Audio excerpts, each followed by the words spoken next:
नमस्कार दोस्तों, स्वागत है आपका एक बार फिर आज के मेरे इस वीडियो में। तो दोस्तों कल मैंने एक वीडियो बनाई थी और वो अपलोड की थी। उस वीडियो में मैंने आपको जानकारी दी थी कि आईडीबीआई बैंक में एलआईसी की क्या मंशा है। क्या एलआईसी अपनी संपूर्ण हिस्सेदारी को बेचेगा या फिर वो उसमें बना रहेगा।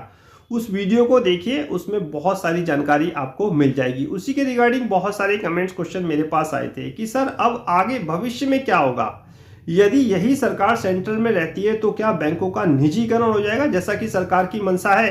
तो दोस्तों मैं आपसे अभी ये कहूंगा कि निजीकरण और मर्जर के बारे में यहां पर इस लेवल पर कहना अभी बहुत ज्यादा जल्दीबाजी है, क्योंकि आप जानते हैं कि नवंबर में 5 राज्यों में चुनाव हुए हैं और इनके साथ ओपनिंग पोल जो है वो 30 नवंबर की शाम को आएंगे, 5 बजे के बाद आएंगे, ठीक है। और इन चुनाव के नतीजे आएंगे साहब आपके 3 दिसंबर को। तो कहा यह जा रहा है, खबरें ये आ रही हैं कि 3 दिसंबर के बाद यदि इन चुनाव के नतीजे फेवर में हुए, पक्ष में हुए जो सेंट्रल में गवर्नमेंट है मोदी जी की, तो डेफिनेटली सरकार कुछ अहम फैसले ले सकती है बैंकों को लेकर।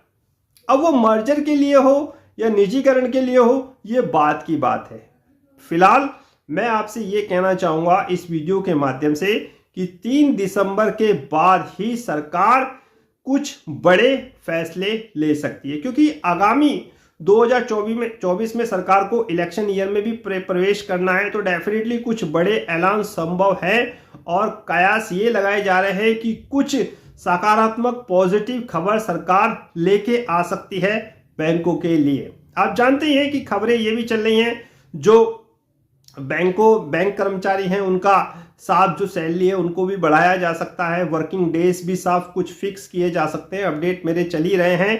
तो आने वाले समय में और अपेक्षा 3 दिसंबर के बाद सरकार कुछ बड़े फैसले ले सकती है, अगर सरकार के पक्ष में आते हैं ये चुनाव के नतीजे। तो अगर नतीजे पक्ष में नहीं आते हैं फिर साहब सरकार को डेफिनेटली कुछ और सोचना पड़ेगा, और वो क्या सोचना पड़ेगा वो समय रहते मैं आपको जरूर बताऊंगा। फिलहाल तो पूरी नजर इन 3 दिसंबर पर है।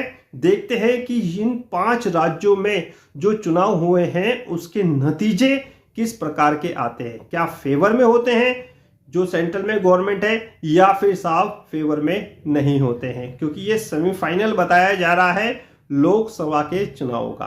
फिलहाल मुझे भी बहुत बेसब्री से इंतजार है 3 दिसंबर का। 3 दिसंबर के बाद ही देखेंगे कि आखिर नतीजे किस प्रकार के रहते हैं और सरकार क्या साहब बड़े अनाउंसमेंट कर सकती है, स्पेशली बैंकों को लेकर। नमस्कार।